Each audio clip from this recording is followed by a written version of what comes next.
Price the lord. പ്രാർത്ഥനയ്ക്കുത്തരം നൽകുന്നോനേ, നിന്റെ സന്നിധിയിൽ ഞാൻ വരുന്നേ. സ്വർഗീയാനും ഗൃഹഭണ്ഡാരത്തിൻ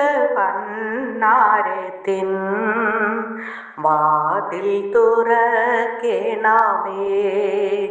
കേൾക്കണേ എൻ പ്രാർത്ഥന, നൽകണേ എൻ യാചന. പുത്രന്റെ നാമത്തിൽ ചോദിക്കുമ്പോൾ ഉത്തരം താരുമെന്നരുളിയോനേ. നീക്കം വരാത്ത നിൻ വാഗ്ദത്തമെൻ പേർക്കു നീ തന്നോവല്ലോ. വചനമെൻ ആത്മാവിൻ ദാഹം തീർപ്പാൻ അരുളുക ദാസരിൽ പരമധികം. പകരുക ആത്മാവിൻ തിരുശക്തിയാൽ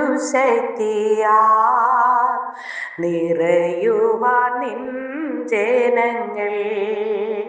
പാപവും രോഗവും അകറ്റിടുമാ രുധിരത്തിനത്ഭുത ശക്തി ഇന്ന് അറിയുവാനിവിടെ വിശ്വാസത്തിൻ്റെ ഹൃദയങ്ങൾ തുറക്കേണമേ. Price the Lord. വിശുദ്ധ വേദഭാഗം 124 സങ്കീർത്തനം 1 മുതലുള്ള ചില തിരുവചനങ്ങൾ. ഇസ്രായേൽ പറയേണ്ടത് എന്തെന്നാ? യഹോവ നമ്മുടെ പക്ഷത്തില്ലായിരുന്നുവെങ്കിൽ, മനുഷ്യർ നമ്മോട് എതിർത്തപ്പോൾ യഹോവ നമ്മുടെ പക്ഷത്തില്ലായിരുന്നുവെങ്കിൽ. ഹല്ലേലൂയ. അവരുടെ കോപം നമ്മുടെ നേരെ ജ്വലിച്ചപ്പോൾ അവർ നമ്മെ ജീവനോടെ വിഴുങ്ങിക്കളയുമായിരുന്നു. വെള്ളം നമ്മെ ഒഴുക്കിക്കളയുമായിരുന്നു. നദി നമ്മുടെ പ്രാണന് മീതെ കവിയുമായിരുന്നു. പൊങ്ങിയിരുന്ന വെള്ളം നമ്മുടെ പ്രാണന് മീതെ കവിയുമായിരുന്നു. നമ്മെ അവരുടെ പല്ലിന് ഇരയായി കൊടുക്കായികയാൽ യഹോവ വാഴ്ത്തപ്പെടുമാറാകട്ടെ. വേട്ടക്കാരുടെ കണിയിൽ നിന്ന് പക്ഷി എന്ന പോലെ നമ്മുടെ പ്രാണൻ വഴുതിപ്പോന്നിരിക്കുന്നു. കണി പൊട്ടി നാം വഴുതിപ്പോന്നിരിക്കുന്നു. നമ്മുടെ ദൈവം, നമ്മുടെ സഹായം ആകാശത്തെയും ഭൂമിയെ ഉണ്ടാക്കിയ യഹോവയുടെ നാമത്തിൽ ഇരിക്കുന്നു. ഹല്ലേലൂയ. ഈ തിരുവചനങ്ങളാൽ ദൈവം നമ്മെ ഏവരെയും സമൃദ്ധിയായി അനുഗ്രഹിക്കുമാറാകട്ടെ. ആമേൻ. ദൈവവചനത്തിൽ നിന്ന് ചില കാര്യങ്ങൾ കൂടി നമുക്ക് ഹല്ലേലൂയ നോക്കാം. അതിനായി പരിധി കടന്നുള്ള കഷ്ടതകളിലും ദൈവത്തെ വിട്ടുമാറാതെ നിന്ന ഭക്തന്മാരുടെ രഹസ്യത്തെ കുറിച്ച് ദൈവവചനത്തിലൂടെ ചിന്തിക്കാം. അതിനായി യാക്കോബ് അപ്പോസ്തലൻ എഴുതിയ 4-ാം അധ്യായം 8-ാമത്തെ തിരുവചനം: കർത്താവിനോട് ചേർന്നിരിപ്പിൻ, അവൻ നിങ്ങളോടും ചേർന്നിരിക്കും. പ്രിയ ദൈവമക്കളെ, കർത്താവ് യേശു ക്രിസ്തുവിൻ്റെ നാമത്തിൽ ഹല്ലേലൂയ എല്ലാവർക്കും സ്നേഹ വന്ദനം.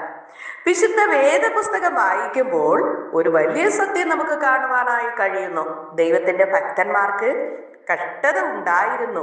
ഹല്ലേലൂയ. കഷ്ടതയുടെ നടുവിലും അവർ ദൈവത്തെ വിട്ടുമാറിയില്ല എന്നതാണ് അവരുടെ പ്രത്യേകത. പഴയ നിയമത്തിലും പുതിയ നിയമത്തിലും അനേക ദൈവദാസന്മാർ കഷ്ടം, നഷ്ടം, ഏകാന്തത, നീരസം, പീഡനം, അപമാനം, പട്ടിണി, തടവ്, രോഗം, അപകടം, മരണഭീഷണി എന്നിവ നേരിട്ടു. എന്നാൽ അവരുടെ വിശ്വാസം തകർന്നു പോയില്ല. അപ്പോൾ നാം ചോദിക്കാം, ഇത്രയും കഷ്ടതയിലും അവർ ദൈവസന്നിധിയിൽ എങ്ങനെ നിലനിന്നു എന്ന്. ഹല്ലേലൂയ. അവരുടെ ജീവിതത്തിൽ ചില ശക്തമായ ആത്മീയ ഘടകങ്ങൾ ഉണ്ടായിരുന്നു. അതിൽ ഒന്നാമതായി ദൈവം ആരാണെന്നുള്ള വ്യക്തമായ ബോധ്യം. ഭക്തന്മാർക്ക് ദൈവം ഒരു ആശ്രയം മാത്രം ആയിരുന്നില്ല, ദൈവം അവരുടെ ജീവിതത്തിന്റെ അടിസ്ഥാനം തന്നെയായിരുന്നു. ഹല്ലേലൂയ. സങ്കീർത്തനം 73-ന്റെ 25-26 വാക്യങ്ങളിൽ സ്വർഗത്തിൽ എനിക്കാരുള്ളൂ, ഭൂമിയിലും നീയല്ലാതെ ഞാൻ ഒന്നും ആഗ്രഹിക്കുന്നില്ല എന്ന് ആസാഫ് സാഹചര്യങ്ങളെക്കാൾ ദൈവത്തിന്റെ സാന്നിധ്യത്തിന് വില കൊടുത്തു എന്ന് സങ്കീർത്തനത്തിലൂടെ കാണുവാനായി കഴിയുന്നു. ഹബക്കൂക്ക് പ്രവാചകൻ 3:17-18 വാക്യത്തിൽ അത്തിവൃക്ഷം പൂക്കാതിരുന്നാലും വിളവ് ഇല്ലാതിരുന്നാലും ആടുകൾ ഇല്ലാതിരുന്നാലും ഞാനോ യഹോവയിൽ ആനന്ദിക്കും. ഹല്ലേലൂയ. സാഹചര്യം മാറിയില്ലെങ്കിലും അവരുടെ ദൈവബന്ധം മാറിയില്ല എന്ന് കാണുവാനായി കഴിയുന്നു. രണ്ടാമതായി, ദൈവത്തിന്റെ വചനത്തിലുള്ള വിശ്വാസം ദൈവഭക്തന്മാരുടെ ശക്തി അവരുടെ വികാരങ്ങളിൽ മാത്രമല്ല, ദൈവത്തിന്റെ വചനത്തിൽ ആയിരുന്നു എന്ന് കാണുവാൻ കഴിയുന്നു. സങ്കീർത്തനം 119:105 നിന്റെ വചനം, അതായത് ദൈവത്തിന്റെ വചനം എൻ്റെ കാലിന് ദീപവും എൻ്റെ പാതയ്ക്ക് പ്രകാശവുമാകുന്നു എന്ന് കാണുന്നു. സങ്കീർത്തനം 119:50 ദൈവത്തിന്റെ വാഗ്ദത്തം എന്നെ ജീവിപ്പിച്ചിരിക്കുന്നു. കഷ്ടത വന്നപ്പോൾ ഹല്ലേലൂയ അവർ എല്ലാം കഴിഞ്ഞു എന്ന് പറഞ്ഞില്ല. ദൈവം അരുളി ചെയ്തത് നിവർത്തിയാകും എന്ന് അവർ ഉറപ്പായും വിശ്വസിച്ചു. മൂന്നാമതായി, പ്രാർത്ഥന. ദൈവത്തോടുള്ള നിരന്തര ബന്ധം. പ്രാർത്ഥന അവരുടെ അവസാനത്തെ ആശ്രയം ആയിരുന്നില്ല, അത് അവരുടെ ദൈനംദിന ജീവിതം ആയിരുന്നു. ദാനിയേൽ 6:10 ദാനിയേലിന് തന്റെ ജീവൻ അപകടത്തിലാണെന്ന് അറിഞ്ഞിട്ടും അദ്ദേഹം പതിവ് പോലെ ദൈവത്തോട് പ്രാർത്ഥിച്ചു. സിംഹക്കുഴി ദാനിയേലിന്റെ പ്രാർത്ഥന നിർത്തിയില്ല. സങ്കീർത്തനം 55:17 വൈകുന്നേരത്തും രാവിലെയും ഉച്ചയ്ക്കും ഞാൻ സങ്കടം ബോധിപ്പിച്ച് കരയും എന്ന് സങ്കീർത്തനക്കാരൻ പറയുന്നു. ഹല്ലേലൂയ. ദാവീദ് രാജാവിന്റെ കഷ്ടതയിലും രാവിലെയും ഉച്ചയ്ക്കും ഹല്ലേലൂയ വൈകുന്നേരത്തും സങ്കടം ബോധിപ്പിച്ച് കരയുന്ന ഒരു ഭക്തനായിരുന്നു ദാവീദ്. ഹല്ലേലൂയ.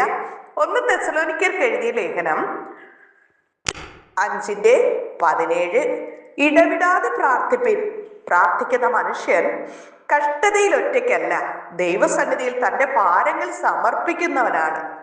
ദൈവം കൂടെയുണ്ടെന്നുള്ള ഉറപ്പോടെ ധൈര്യത്തോടെ മുന്നോട്ടു പോകുവാൻ ഒരു ഭക്തനെ പ്രാർത്ഥന സഹായിക്കുന്നു.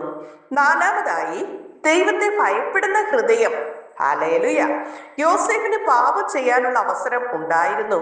ആരും കാണുന്നില്ലെന്ന് തോന്നിയ സാഹചര്യത്തിലും അവൻ ദൈവത്തെ ഭയപ്പെട്ടു, ദൈവത്തെ ഓർത്തു.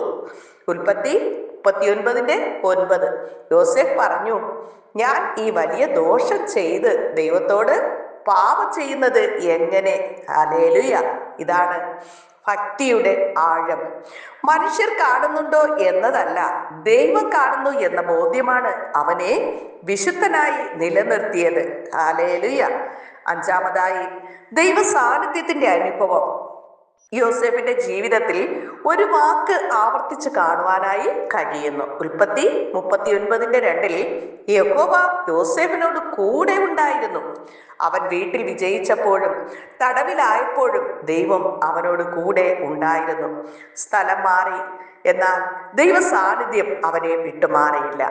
ആറാമതായി, കഷ്ടതയെ ദൈവത്തിന്റെ പരിശീലനമായി കാണുക. യാക്കോബ് പറയുന്നു, യാക്കോബ് 1:2-4 വരെയുള്ള വചനങ്ങളിൽ വിവിധ പരീക്ഷകളിൽ അകപ്പെടുമ്പോൾ സന്തോഷിക്കുവിൻ. പരീക്ഷണം സ്ഥിരത ഉളവാക്കുന്നു. ഹല്ലേലൂയ. റോമർ 5:3-5 വരെയുള്ള വാക്യങ്ങളിൽ കഷ്ടത സഹിഷ്ണുതയെയും, സഹിഷ്ണുത സിദ്ധതയെയും, സിദ്ധത പ്രത്യാശയെയും ഉളവാക്കുന്നു എന്ന ആത്മീയ വളർച്ചയിലേക്ക് നമ്മെ ദൈവം നയിക്കുന്നു. അതുകൊണ്ട് ഭക്തന്മാർ ചോദിച്ചത് എന്തുകൊണ്ട് എനിക്ക് ഇത് സംഭവിച്ചു എന്നതിൽ മാത്രം നിന്നില്ല. അവർ ചോദിച്ചു, കർത്താവേ, ഈ സാഹചര്യത്തിലൂടെ നീ എന്നെ എന്താണ് പഠിപ്പിക്കുവാൻ ഉള്ളത് എന്ന് ഒരു ദൈവഭക്തന് ദൈവത്തോട് ചോദിക്കുവാനായി കഴിയും. സകലവും നന്മയ്ക്കായി കൂടി വ്യാപരിക്കുന്ന കർത്താവ് നമ്മെ ഒരു പരീക്ഷയിലൂടെ കടത്തിവിട്ടാൽ, ഹല്ലേലൂയ, യോബ് ഭക്തൻ പറഞ്ഞതുപോലെ ഞാൻ പൊന്നുപോലെ പുറത്തു വരുമെന്നുള്ള ആ ദൈവത്തിന്റെ സംരക്ഷണയിലായിരിക്കും ഓരോ ദൈവമക്കളും ആയിരിക്കുന്നത്. ഹല്ലേലൂയ. ഏഴാമതായി, നിത്യപ്രത്യാശ. പൗലോസിന്റെ ജീവിതം നോക്കുക. അവൻ അനേക കഷ്ടതകൾ ഉണ്ടായിരുന്നു. എന്നാൽ അവന്റെ കണ്ണിപ്പോഴത്തെ കഷ്ടതയിൽ മാത്രം ആയിരുന്നില്ല. 2 കൊരിന്ത്യർ 4:17-18 വാക്യങ്ങളിൽ ഇപ്പോഴത്തെ ലഘുവായ കഷ്ടം നിത്യമായ മഹത്വം ഒരുക്കുന്നു. ഹല്ലേലൂയ. കാണുന്നതല്ല, കാണാത്തതിലാണ് ദൃഷ്ടി വെക്കേണ്ടത്. ഭക്തന്റെ ശക്തി ഇന്നത്തെ സാഹചര്യത്തിൽ മാത്രം നിന്നില്ല, നിത്യപ്രത്യാശയിലാണ് ഹല്ലേലൂയ ആമേൻ നോക്കി നിന്നത്. 8ാമതായി ക്രിസ്തുവിനോടുള്ള സ്നേഹം. പുതിയ നിയമത്തിലെ വിശ്വാസികൾക്ക് ഹല്ലേലൂയ ക്രിസ്തു ഒരു മത നേതാവ് മാത്രം ആയിരുന്നില്ല, അവരുടെ ജീവൻ തന്നെയായിരുന്നു. ഫിലിപ്പിയർ 1:21. എനിക്ക് ജീവിക്കുന്നത് ക്രിസ്തുവും മരിക്കുന്നത് ലാഭവും ആകുന്നു എന്ന് ഭക്തൻ പറയുന്നു. റോമർ 8:35-37 വരെ കഷ്ടത, പീഡനം, പട്ടിണി, അപകടം എന്നിവയിൽ ഒന്നിനും ക്രിസ്തുവിന്റെ സ്നേഹത്തിൽ നിന്ന് നമ്മെ വേർപെടുത്തുവാൻ കഴിയുകയില്ല എന്ന് അപ്പോസ്തലനായ പൗലോസ് പറയുന്നു. ക്രിസ്തുവിനോടുള്ള സ്നേഹം ശക്തമായപ്പോൾ കഷ്ടതയുടെ സമ്മർദ്ദം വിശ്വാസത്തെ തോൽപ്പിച്ചില്ല. 9ാമതായി ക്ഷമയും സഹിഷ്ണുതയും. ഇയ്യോബ് 1:21-22 വാക്യങ്ങളിൽ ഇയ്യോബിന് വലിയ നഷ്ടങ്ങൾ നേരിട്ടിട്ടും അവൻ ദൈവത്തെ കുറ്റപ്പെടുത്തിയില്ല. പിന്നീട് യാക്കോബ് പറയുന്നു, യാക്കോബ് 5-10-11 വാക്യത്തിൽ പ്രവാചകന്മാരെ കഷ്ടതയിലും ക്ഷമയിലും മാതൃകകളാക്കി കാണിക്കുന്നു. ഇയ്യോബിന്റെ സഹിഷ്ണുത പ്രത്യേകം ഓർമ്മിപ്പിക്കുന്നു. വിശ്വാസം എന്നത് കഷ്ടതയില്ലാത്ത ജീവിതമല്ല, കഷ്ടതയിലും ദൈവത്തെ പിടിച്ചു നിൽക്കുന്ന ഒരു ജീവിതമാണ്. ദൈവം എനിക്ക് അഭയമായി ഉണ്ട് എന്നുള്ള അത്യുന്നതനായ ദൈവത്തിന്റെ മറവിൽ വസിക്കുകയും സർവശക്തനായ ദൈവത്തിന്റെ നിഴലിന്റെ കീഴിലാണ് പാർക്കുന്നത് ഒരു വിശ്വാസം ഒരു ഭക്തന് ഉണ്ടായിരിക്കും. ഹല്ലേലൂയ. 10ാമതായി ദൈവത്തിന്റെ വിശ്വസ്തത എന്നതിനെ കുറിച്ചാണ്. 3 യുവാക്കൾ ശദ്രക്ക്, മേശക്ക്, അബേദ്നെഗോ തീച്ചൂളയിൽ ഹല്ലേലൂയ തീയുടെ മുന്നിൽ നിൽക്കുന്നു. ദാനിയേൽ 3:17-18. അവർക്ക് ദൈവം രക്ഷിക്കുമെന്ന് ഉറപ്പുണ്ടായിരുന്നു. എന്നാൽ അതിലും ആഴമുള്ള വിശ്വാസം. ദൈവം രക്ഷിച്ചാലും ഹല്ലേലൂയ രക്ഷിച്ചില്ലെങ്കിലും ഞങ്ങൾ അന്യ ദൈവത്തെ സേവിക്കയില്ല, രാജാവ് നിർത്തിയ സ്വർണബിംബത്തെ നമസ്കരിക്കയില്ല എന്നുള്ള ആമേൻ ഉറപ്പോടുകൂടെ ആയിരുന്നു അവർ. ഇതാണ് നിബന്ധനകളില്ലാത്ത ഭക്തി. ദൈവം എന്റെ ഇഷ്ടം ചെയ്താൽ ഞാൻ ദൈവത്തെ സേവിക്കും എന്നതല്ല, എന്ത് സംഭവിച്ചാലും ഞാൻ ദൈവത്തെ വിട്ടുമാറുകയില്ല എന്നതാണ് യഥാർത്ഥ വിശ്വാസം. 11ാമതായി ദൈവത്തിന്റെ വിളിയും ദൗത്യവും. പൗലോസ് തന്റെ ജീവിതം സ്വന്തം സൗകര്യത്തിനായി ഉപയോഗിച്ചില്ല. അപ്പോസ്തലപ്രവൃത്തികൾ 20:24. എന്റെ പ്രാണനെ എനിക്ക് വിലയേറിയതായി ഞാൻ എണ്ണുന്നില്ല. അവന്റെ ലക്ഷ്യം ദൈവം ഏൽപ്പിച്ച ശുശ്രൂഷ പൂർത്തീകരിക്കുക എന്നതായിരുന്നു. ദൈവം ഏൽപ്പിച്ച ദൗത്യം വ്യക്തമായാൽ കഷ്ടതകൾ വഴിയിലെ തടസ്സങ്ങളായിരിക്കാം, ലക്ഷ്യം തന്നെ ആവുകയില്ല. ഹല്ലേലൂയ ആമേൻ. നമ്മുടെ ലക്ഷ്യം തെറ്റാതെ ദൈവത്തിൽ മാത്രം ദൃഷ്ടി വെച്ച് മുന്നോട്ട് പോകുവാൻ ദൈവം നമ്മെ സഹായിക്കട്ടെ. 12ാമതായി വിശ്വാസ സമൂഹത്തിന്റെ പിന്തുണ. പുതിയ നിയമത്തിൽ വിശ്വാസികൾ ഒറ്റപ്പെട്ടവരായി ജീവിച്ചില്ല. എബ്രായർ 10:24-25 വാക്യങ്ങളിൽ പരസ്പരം പ്രോത്സാഹിപ്പിക്കുവാനും ഒരുമിച്ച് കൂടുന്നത് ഉപേക്ഷിക്കാതിരിക്കാനും പഠിപ്പിക്കുന്നു. ഒരുമയും ഐക്യതയും സ്നേഹവും ഉള്ളിടത്ത് ദൈവ സ്നേഹം പങ്കുവയ്ക്കുന്നു, ഒറ്റയ്ക്കല്ല എന്ന തോന്നൽ. ഹല്ലേലൂയ ആമേൻ. ഒരുവന് വേണ്ടി ഒരുവൻ പ്രാർത്ഥിപ്പിനെന്നുള്ള ദൈവത്തിന്റെ വചനം പോലെ ഒരു മനപ്പെട്ട് പ്രാർത്ഥിപ്പാൻ തന്റെ ഭക്തന്മാർക്ക് കഴിയുന്നു. ഗലാത്യർ 6:2. അന്യോന്യ ഭാരങ്ങളെ ചുമപ്പിൻ. ഒറ്റപ്പെട്ട വിശ്വാസ ജീവിതം ദുർബലമാകാം. ദൈവമക്കളുടെ കൂട്ടായ്മ ആത്മീയ ശക്തി നൽകുന്നു. 13ാമതായി ദൈവത്തിന്റെ സ്നേഹവും കരുണയും. വിലാപങ്ങൾ 3:22-23 വാക്യങ്ങൾ. യഹോവയുടെ കരുണകൾ തീർന്നു പോയിട്ടില്ല, അവയുടെ പുതുമ ഓരോ പ്രഭാതത്തിലും കാണുന്നു. കഷ്ടതയുടെ രാത്രിയിലും ഭക്തന്മാർക്ക് അറിയാമായിരുന്നു, എന്നെ ദൈവം കൈവിടുകയില്ല, ഉപേക്ഷിക്കുകയില്ല എന്ന്. 14ാമതായി യേശു ക്രിസ്തുവിനെ മാതൃകയാക്കുക. എല്ലാ ഭക്തന്മാരുടെയും പരമമായ മാതൃക യേശു ക്രിസ്തുവാണ്. എബ്രായർ 12:2-3 യേശു തൻ്റെ മുന്നിലുള്ള സന്തോഷമോർത്ത് ക്രൂശിന്റെ കഷ്ടം സഹിച്ചു. അതുകൊണ്ട് വചനം നമ്മെ പഠിപ്പിക്കുന്നു, ഹല്ലേലൂയ, ഈ യേശുവിനെ ധ്യാനിപ്പിൻ. ഹല്ലേലൂയ. കഷ്ടതയിൽ നമ്മുടെ കണ്ണ് പ്രശ്നത്തിലേക്ക് മാത്രം തിരിയാതെ യേശു കർത്താവിലേക്ക് തിരിയണം. ഹല്ലേലൂയ. നമ്മെ രക്ഷിപ്പാൻ കഴിവുള്ള ഏക രക്ഷകൻ യേശു മാത്രമേ ഉള്ളൂ. അതാണ് ദൈവത്തിന്റെ വചനം നമ്മെ പഠിപ്പിക്കുന്നു. മറ്റൊരുത്തനിലും രക്ഷയില്ല. നാം രക്ഷിക്കപ്പെടുവാൻ ആകാശത്തിന്റെ കീഴിൽ മനുഷ്യരുടെ ഇടയിൽ നൽകപ്പെട്ട ഒരേ ഒരു നാമം, അത് യേശു എന്ന രക്ഷകന്റെ നാമം മാത്രമേ ഉള്ളൂ. ഹല്ലേലൂയ. പഴയ നിയമത്തിലെ പ്രധാന മാതൃകകൾ, വ്യക്തികൾ നേരിട്ട കഷ്ടത അവരെ നിലനിർത്തിയത്. യോബ് നഷ്ടം, പരീക്ഷണം, ജീവിതത്തിലുള്ള അലലയ, വിശ്വാസം. യോസെഫിനെ കുറിച്ച് പഠിക്കുമ്പോൾ വഞ്ചന, അടിമത്തം, തടവ് എന്നിവ കാണുന്നു. അതിലും ദൈവ സാന്നിധ്യം അനുഭവിച്ചറിയുന്നു. മോശയെ കുറിച്ച് നാം നോക്കുമ്പോൾ പഴയ നിയമ ഭക്തന്മാരിൽ ജനങ്ങളുടെ എതിർപ്പ്, ഹല്ലേലൂയ, ദൈവത്തിന്റെ വിളി എന്ന് കാണുന്നു. ദാവീദിനെ കുറിച്ച് നോക്കുമ്പോൾ പിന്തുടരൽ, അപകടം, ഹല്ലേലൂയ എന്നിവയെ കുറിച്ച് കാണുവാൻ അനുഭവിച്ചറിഞ്ഞു ഭക്തൻ. ദൈവത്തിൽ ആശ്രയം എന്നതിനെ കുറിച്ച് ദാനിയേലിന്റെ പീഡനം, സിംഹക്കുഴി എന്നിവയിലൂടെ അദ്ദേഹം കടന്നുപോയി. പ്രാർത്ഥനയും വിശ്വാസവും എന്നതില് ഹല്ലേലൂയ, ശദ്രക്ക്, മേശക്ക്, അബേദ്നെഗോ എന്നിവർ ഈ അവസ്ഥയിലൂടെ കടന്നുപോയി. തീച്ചൂള, വിട്ടുവീഴ്ചയില്ലാത്തതായ ഹല്ലേലൂയ വിശ്വാസം, ഹല്ലേലൂയ, ആമേൻ. ഏലിയാവ് ഏകാന്തത, എതിർപ്പ്, ദൈവത്തിലുള്ള ആശ്രയം എന്നിവയിലൂടെ കടന്നുപോയി. ഹബക്കൂക്ക് പ്രവാചകൻ പ്രതികൂല സാഹചര്യങ്ങളെ ദൈവത്തിൽ ആനന്ദമായി കണ്ടെത്തി.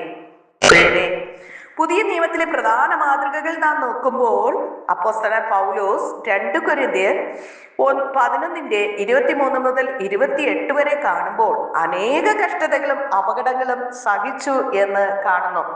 പത്രോസ് അപ്പോസ്തലനെ കുറിച്ച് നോക്കുമ്പോൾ 1 പത്രോസ് 5:10 കഷ്ടതയ്ക്ക് ശേഷം ദൈവം ശക്തിപ്പെടുത്തുന്നു എന്ന പ്രത്യാശ. ഹല്ലേലൂയ, ആമേൻ.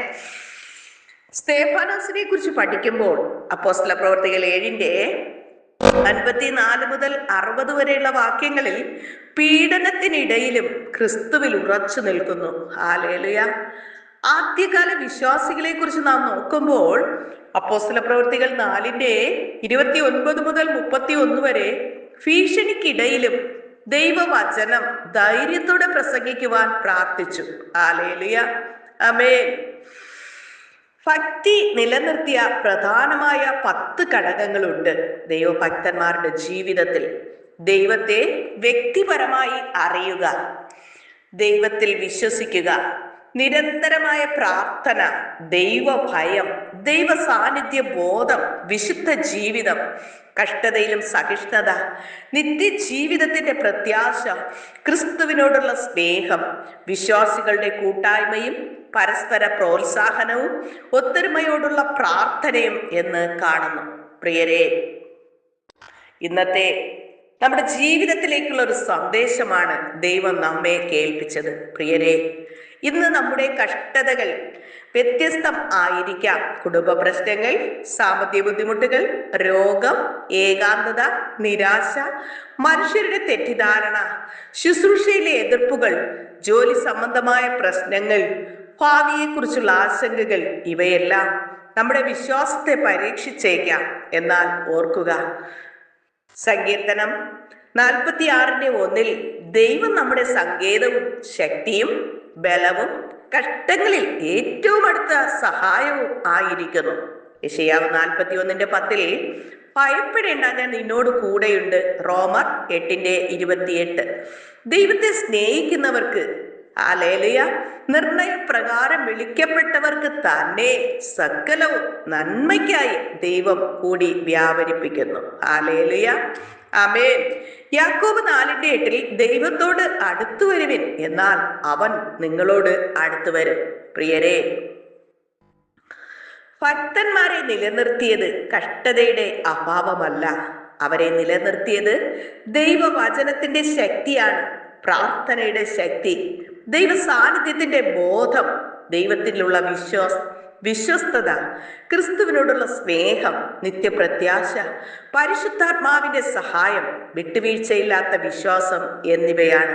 അതുകൊണ്ട് നമ്മുടെ പ്രാർത്ഥന എപ്പോഴും കർത്താവേ കഷ്ടതകൾ നീക്കണമേ എന്നതോടൊപ്പം കഷ്ടതകളുടെ നടുവിലും യേശു കർത്താവിൽ നിന്ന് വിട്ടുമാറാത്ത വിശ്വാസം തരയണമേ എന്നും ആയിരിക്കേണ്ടത് ആവശ്യമാണ്. എബ്രായർ 10:35-36 വാക്യങ്ങളിൽ ധൈര്യം ഉപേക്ഷിക്കരുത്, ദൈവത്തിന്റെ ഇഷ്ടം ചെയ്ത ശേഷം വാഗ്ദത്തം പ്രാപിക്കുവാൻ സഹിഷ്ണുത ആവശ്യമാണ് എന്ന് കാണുന്നു. പ്രിയരെ, നമ്മുടെ സാഹചര്യങ്ങൾ മാറിയില്ലെങ്കിലും നമ്മുടെ വിശ്വാസം മാറാതിരിക്കട്ടെ. ലോകം നമ്മെ തള്ളിയാലും ദൈവസന്നിധിയിൽ നിന്ന് നാം മാറിപ്പോകരുതേ. കഷ്ടത വന്നാലും ക്രിസ്തുവിനെ മുറുകെ പിടിക്കാം, അവസാനം വരെ വിശ്വസ്തരായി നിലനിൽക്കാം. നാം ഓർത്തിരിക്കേണ്ട വചനം, വിശ്വസ്തനായവൻ നിങ്ങളെ വിളിക്കുന്നു, അവൻ അത് ചെയ്യും. 1 തെസ്സലോനിക്കർ 5:24. കർത്താവ് നമ്മെ കഷ്ടതകളിൽ താങ്ങി വിശ്വാസത്തിൽ ഉറപ്പിച്ച് അവസാനം വരെ ദൈവത്തിന്റെ സന്നിധിയിൽ നിലനിർത്തട്ടെ എന്ന പ്രാർത്ഥനയോടെ നമുക്കായിരിക്കാം. ഈ പ്രാർത്ഥനയിൽ പങ്കെടുക്കുന്ന എല്ലാ മക്കളെയും ദൈവം അതിനായി സഹായിക്കട്ടെ എന്ന് നമുക്ക് ഒരുമിച്ച് യേശുവിനോട് പ്രാർത്ഥിക്കാം. സ്നേഹവാനായ നല്ല ദൈവമേ കർത്താവേ, ദൈവത്തിന്റെ വചനം കേൾക്കുവാൻ ഞങ്ങളെ സഹായിച്ചതിനായ സ്തോത്രം. ദൈവം ചെയ്ത സകല നന്മകൾക്ക് നന്ദി പറയുന്നു. ജീവനുള്ള ദൈവത്തെ തിരിച്ചറിയുവാൻ അടിയങ്ങളുടെ ജീവിതത്തിൽ തന്ന മകൾ ഭാഗ്യത്തിനായി നന്ദി പറയുന്നു. ഇന്ന് കോടാനുകോടി ജനം ജീവനുള്ള ദൈവം ഏത് എന്ന് അറിയാതെ, സ്വസ്ഥതയും സമാധാനം ഇല്ലാതെ ദൈവത്തെ അന്വേഷിച്ച് നടക്കുമ്പോൾ ജീവനുള്ള ദൈവത്തെ അറിയുവാനും എൻ്റെ യേശു കർത്താവിന്റെ മകൻ സ്നേഹം രുചിച്ചറിയുവാനും അടിയങ്ങളുടെ ജീവിതത്തിൽ തന്ന മകൾ ഭാഗ്യത്തിനായി നന്ദിയോടെ സ്തുതിക്കുന്നു, സ്തോത്രം ചെയ്യുന്നു. നാഥാ, ഈ പ്രാർത്ഥനയിൽ പങ്കെടുക്കുന്ന എല്ലാ മക്കൾക്കും അവരുടെ കുടുംബങ്ങൾക്കും അവരുടെ പ്രിയപ്പെട്ടവർക്കെല്ലാം ഹല്ലേലൂയ, ഈ നിത്യജീവനായ യേശു എന്ന രക്ഷകനെ തിരിച്ചറിയുവാനും യേശുവിന്റെ സ്നേഹം അനുഭവിച്ചറിയുവാനും ജീവിതത്തിൽ ഇതുവരെ അനുഭവിക്കാത്ത സന്തോഷവും സൗഖ്യവും സമാധാനവും നൽകി എല്ലാ മക്കളെയും നിത്യജീവന് വേണ്ടി ഒരുക്കണമേ എന്ന് പ്രാർത്ഥിക്കുന്നു. അപ്പ വിവിധ വിഷയങ്ങളായി പ്രാർത്ഥന ആവശ്യപ്പെട്ടിരിക്കുന്ന എല്ലാ പ്രിയപ്പെട്ടവരുടെയും വിഷയങ്ങൾ സ്തോത്രത്തോടുകൂടെ അപ്പന്റെ കരങ്ങളിൽ ഏൽപ്പിക്കുന്ന നാഥാ, എൻ്റെ യേശു കർത്താവ്, എൻ്റെ യേശുപ്പ ഹല്ലേലൂയ, സകലവും തക്ക സമയം മറുപടി നൽകി മാനിക്കുന്ന ദൈവമായിരിക്കാൻ നന്ദി പറയുന്നു. സകലരെ അനുഗ്രഹിക്കണമേ. സ്വർഗീയ സന്തോഷവും സൗഖ്യവും സമാധാനം നൽകി സകലരെയും നിറയ്ക്കണം. അപ്പ യേശു പറഞ്ഞല്ലോ, എൻ്റെ സമാധാനം ഞാൻ നിങ്ങൾക്ക് തന്നേച്ചു പോകുന്നു, അത് ലോകം തരുന്നത് പോലെയല്ല എന്നരുളി ചെയ്ത യേശുവിന്റെ സമാധാനത്തിൽ നിലനിൽപ്പാൻ അങ്ങ് സഹായിക്കണമേ. അനുഗ്രഹിക്കും, മാനിക്കും, കൃപയ്ക്കുള്ളിൽ മറച്ചുകൊള്ളും. യേശു കർത്താവിന്റെ നാമത്തിൽ ചോദിക്കുമ്പോൾ കൃപയോടെ കേൾക്കണം നല്ല പിതാവേ. ആമേൻ. God bless you. യേശുവിന്റെ സമാധാനം സകല ഹൃദയങ്ങളിൽ നിറയുമാറാകട്ടെ. ആമേൻ.